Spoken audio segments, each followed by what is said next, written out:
Here's a hack to one of the biggest desk setup trends in 2024. Dual stacked monitors basically hit the scene last year when people started moving to like the 42-inch and 32-inch Oleds, and the Delta Max 18.5-inch literally fits right in this trend, and it's kind of a shortcut or a hack, if you will. So whether you're coding, productivity, just regular work, gaming, whatever, these fit perfect into that scenario. So thank you to UPerfect for sending this out for me to test and kind of look at my setup and see if this is something that I want to move into mine. As always, honest and transparent review. So the big question that I want to answer today is, how would you use this in your setup? Like, would this be something that you can add to your setup, and if this is something that I can add to my setup? So let's jump into the nerdy goodness before we jump into my opinion. I've been using this for about a week, different scenarios. So it's really designed for like functionality, right, and mobility, so the ability to take it on the go.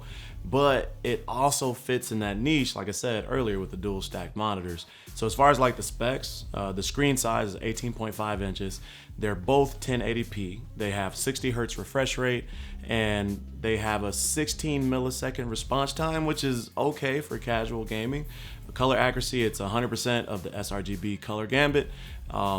And it's only an 8-bit panel. So, I mean, that's one kind of draw there, but 300 nits of brightness and a 1200 to 1 contrast ratio. And because it folds and things like that, it's an IPS screen and it has a 178-degree viewing angle. So really, like, depending on how you kind of fold it and fold it, it should have a pretty decent screen, if you will. So as far as the materials, it's made out of aluminum, so it's super lightweight. It's 4.94 pounds, something like that, and 2.24 kilograms if you're on that imperial scale. Or is it metric? It's equipped with a 75 by 75 millimeter VESA mount, which is good because you can use it as a permanent setup, or it has a built-in stand for when you need it on the go, or you need it for, like moving to different spots.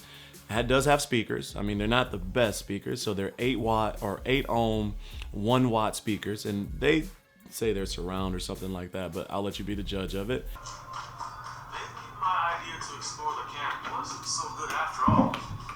Too many Z's behind us to go back now. Might as well keep looking around. As far as the ports, there's 2 full service USB-C, so that's for audio and video. Then there's 1 USB-C for just charging, and there are 2 mini HDMI ports for connectivity. Now they do come with two USB-C to USB-C cables and 2 mini HDMI to full-size HDMI cables and 1 power brick along with a manual. And the power consumption is 16 watts, and so it's pretty light power draw, if you will. And that's pretty much everything that comes in the box. So basically, you can set this up without having to buy anything extra. You can sit it down on a desk, and if you do decide to wall mount them, you only have to buy 1 mount instead of 2, which is what you need for the standard dual mount setup. Recently, I started using the MacBook Pro M3. It's my daily driver for work and for editing, and my PC is what I use primarily now for gaming, and it's currently being rebuilt in a height Y70 Touch, so be on the lookout for videos around that. But because I moved to Mac isn't as fluid as far as like separating your screen as I used to do all the time on the PC.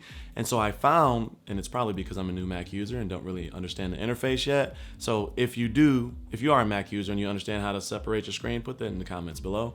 But right now I'm using a 27-inch budget 4K 27-inch AOC monitor as a separate screen because I found that I needed more screens to get the same functionality that I did for PC. And so because of that, I'm now looking at different options. And so the stacked monitor to the side is a second option for me. Where I'm gonna use this most is in a space upstairs that we call the study.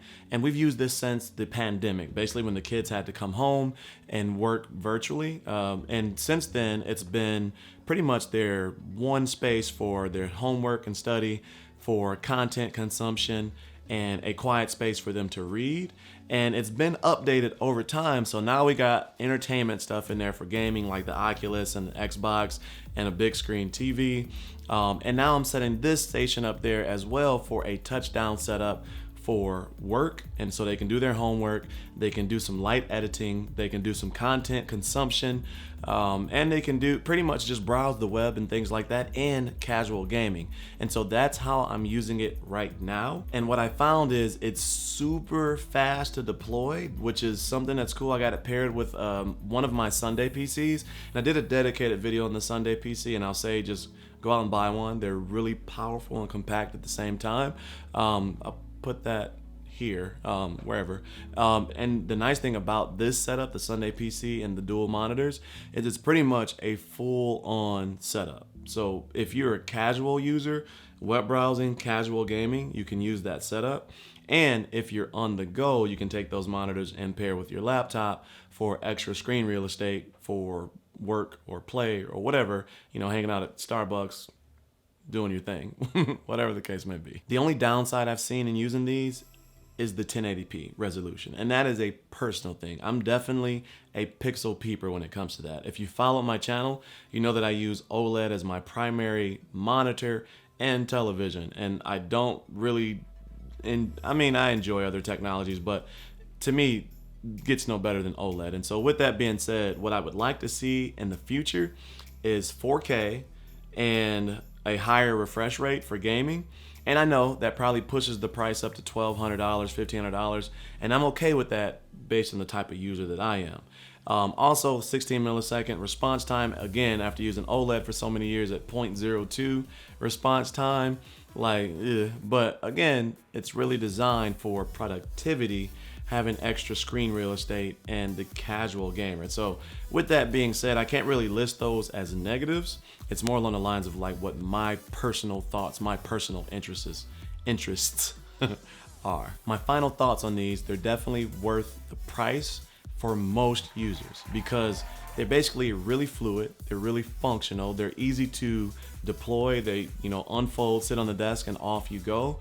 They're super mobile and lightweight, and they really built well. Now, as far as the things that I mentioned a second ago, as far as what I'd like to see in the future, they do have a Pro model coming out that is touchscreen as well as 1440p.